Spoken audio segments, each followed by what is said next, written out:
ആമിന താത്തയുടെ പൊന്നുമോളാണ്, നാട്ടിലെ ചേലുള്ള പെണ്ണാണ്, ബാപ്പാടെ പൊന്നാര മോളാണ്, ബാപ്പാടെ കൊച്ചു ബിയാക്കു.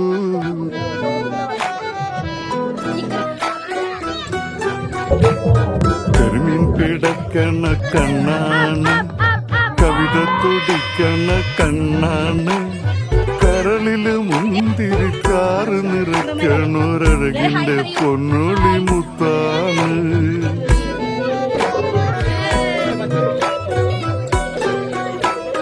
കാരലിൻ മണമുള്ള നീലമുടിയിഴ തോതിൽ